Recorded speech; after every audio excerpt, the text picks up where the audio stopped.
अस्सलाम वालेकुम viewers, welcome to my channel. आज के इस वीडियो में मैं आपको बहुत ही खूबसूरत बेबी फ्रॉक की डिज़ाइनिंग आइडियाज़ दूंगी। ये तमाम की तमाम फ्रॉक्स बहुत ही खूबसूरत हैं। अगर आपको ये फ्रॉक्स पसंद आए तो प्लीज़ इस वीडियो को लाइक करें, चैनल को सब्सक्राइब करें और बेल आइकन प्रेस करना ना भूलें। बेल आइकन प्रेस करने से आपको हमारी हर आने वाली वीडियो का नोटिफिकेशन मिलता रहेगा।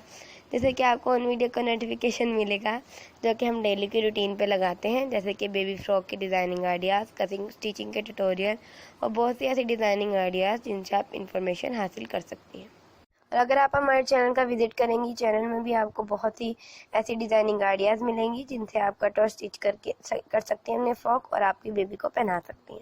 आपकी बेबी भी बहुत खुश होगी ऐसे फ्रॉक्स पहन के और वो इनमें कंफर्टेबल भी रहेगी। ये तमाम फ्रॉक समर फ्रॉक हैं, पार्टी वेयर फ्रॉक हैं, ईद कलेक्शन भी हैं और वेडिंग कलेक्शन भी है। ये तमाम ही फ्रॉक बहुत खूबसूरत है और आपके लिए चुन चुन के डिज़ाइनिंग लाई जाती है कि आप ऐसे डिज़ाइनिंग देखें और अपनी बेबी की स्टिच करें। और ये आप अपने फ्रेंड के साथ ज़रूर शेयर करें ताकि आपके फ्रेंड भी ऐसी डिज़ाइनिंग आइडियाज़ देखें और अपनी बेबी के लिए स्टिच करें। और कमेंट सेक्शन में अपनी राय का इज़हार ज़रूर कर दिया करें कि हम नेक्स्ट वीडियो किस टॉपिक पे लाएं और आपको किस तरह की डिज़ाइनिंग आइडियाज़ चाहिए अपनी बेबी के स्टिच करने के लिए सूट। दुआ में याद रखा करें, अल्लाह ताला आपको भी सेहत और तंदुरुस्ती वाली लंबी ज़िंदगी अता फरमाए। मैं मिलती हूँ नेक्स्ट वीडियो के साथ। ओके, अल्लाह हाफिज़।